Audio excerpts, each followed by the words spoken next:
Hello विद्यार्थियों, मैं रितंबरा शर्मा आपको टैगोर एजुकेशन ग्रुप खियाला के माध्यम से कक्षा 10th की गणित विषय की पहली प्रश्नावली वास्तविक संख्या के बारे में अध्ययन करवाने जा रही हूं। वास्तविक संख्या नंबर सिस्टम कक्षा 3rd, 4th, 5th से हम नंबर सिस्टम को पढ़ते आ रहे हैं, जहां हमने एकदम छोटी छोटी संख्याओं से शुरुआत की है। वहीं से आज थोड़ा सा पीछे वाला जो हमने पढ़ा है उसे दोहरान करते हुए जो पहली संख्या हमने पढ़ी है प्राकृत संख्या। साधारण तौर पर जो हम गिनती करते हैं, गणना में प्रयुक्त होने वाली जो संख्या है वो प्राकृत संख्याएं कहलाती हैं, जिसे हम कैपिटल N से दर्शाते हैं। 1, 2, 3, 4, 5, 6 मतलब गिनती में जो काम में लेने वाली संख्या है वो प्राकृत संख्या कहलाती है। अगली आती है हमारे पूर्ण संख्याएं। पूर्ण संख्याएं प्राकृत संख्याओं में शून्य शामिल हो। प्राकृत संख्याओं में शून्य शामिल होने पर जो संख्याएं प्राप्त होती है वो पूर्ण संख्याएं कहलाती है। पूर्ण मतलब सारी संख्याएं, जीरो से संख्याओं की शुरुआत होती है, तो जीरो से शुरू होने वाली संख्याएं हैं वो पूर्ण संख्याएं कहलाती है। इसे W से दर्शाया गया है। 0, 1, 2, 3, 4, 5, 6 इन्फिनिटी तक ये सारी संख्याएं चलती रहती है। अगली है पूर्णांक संख्याएं।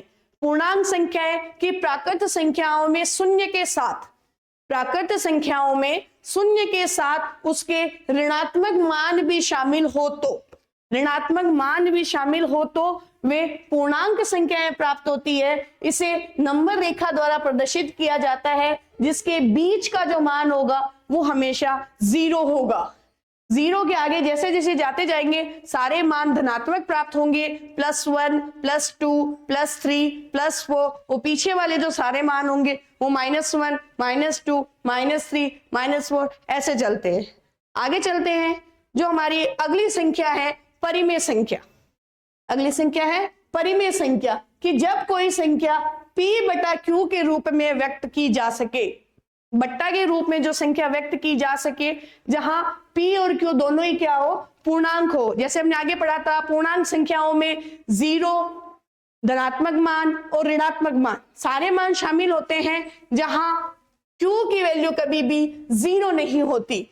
Q का मान कभी भी 0 नहीं होगा। वो सब संख्याएं परिमेय संख्याएं कहलाती है। कुछ उदाहरण जैसे कि सामने दे रखे हैं, 3/5, -4/7, 1, -4, और भी हम ले लेते हैं 7/12, -15/19। ये सब परिमेय संख्याओं के अंदर आते हैं। जैसे कि -3 तो P/Q के रूप में व्यक्त नहीं किया गया, तो फिर ये परिमेय कैसे? पर इसे हम -3/1 लिख सकते हैं। -3/1 का मान भी तो -3 ही होता है, तो -3 हो या +3 हो, बटा में 1 लगा के उसे हम परिमेय संख्या के रूप में व्यक्त कर सकते हैं। अगली आती है अपरिमेय संख्या। जब कोई संख्या P/Q के रूप में व्यक्त ना की जाए, ना हो सके, तो वो अपरिमेय संख्या कहलाती है। रूट की जो मान होंगे वो सब अपरिमेय संख्याओं के अंतर्गत आते हैं।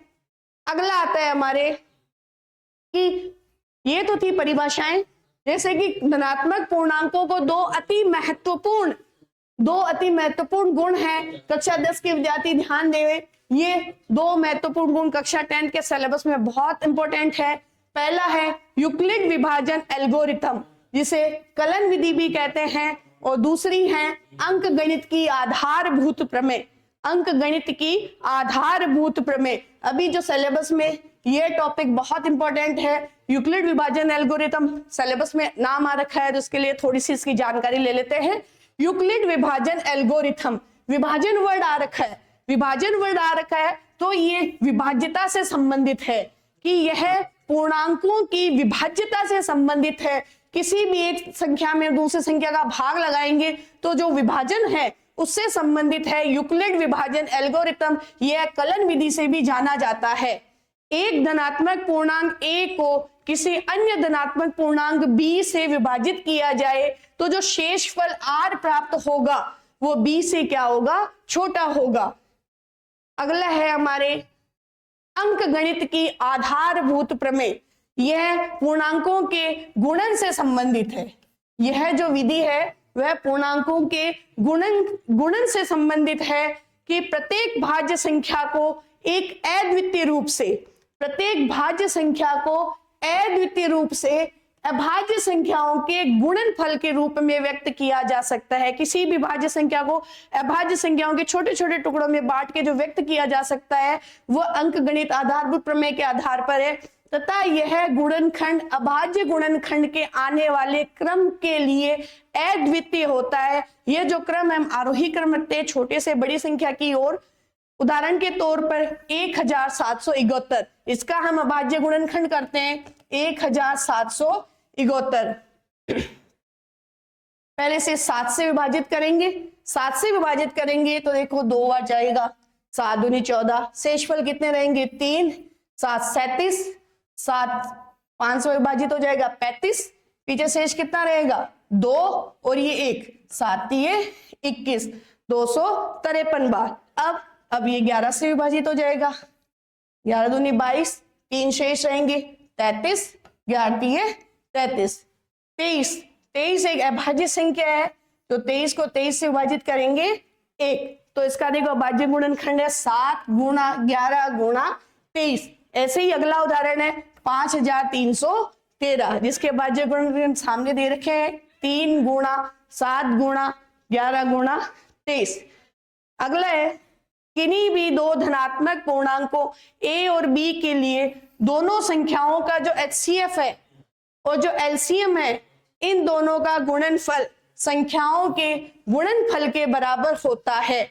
HCF मान और LCM मान दोनों मान का गुणन है वो संख्याओं के गुणन के बराबर होता है।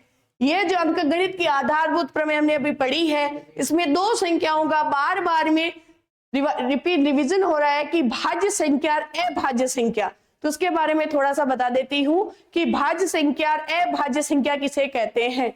भाज्य संख्या ऐसी संख्याएं होती है जो स्वयं और एक के अलावा भी अन्य किसी संख्या से विभाजित होती है। उदाहरण के तौर पे जैसे कि 15 है जो 1 और 15 के अलावा 3 और 5 से भी विभाजित होती है, तो ये एक भाज्य संख्या है। 24 1 और 24 के अलावा ये 2, 4, 6, 12 इन सब से विभाजित होती है, तो ये एक भाज्य संख्या है। अभाज्य संख्या जो केवल 1 और स्वयं के अलावा किसी अन्य संख्या से विभाजित नहीं होती, तो वो अभाज्य संख्या के अंतर्गत आती है।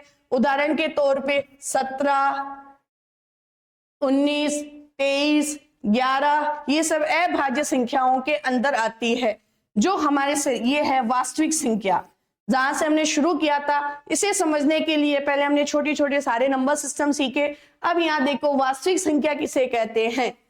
परिमेय व अपरिमेय संख्याओं का जो समूह है, ग्रुप है, दोनों मिलकर परिमेय और अपरिमेय संख्याएं मिलकर जो संख्या बनाती है वो वास्तविक संख्या कहलाती है। उसे कौन सी संख्याएं कहते हैं? वास्तविक संख्याएं कहते हैं। आज हमने वास्तविक संख्या तक की सारे नंबर सिस्टम के बारे में जानकारी ली है। कल से हम इससे संबंधित जो प्रश्न होंगे उन्हें हल करेंगे। Thank you.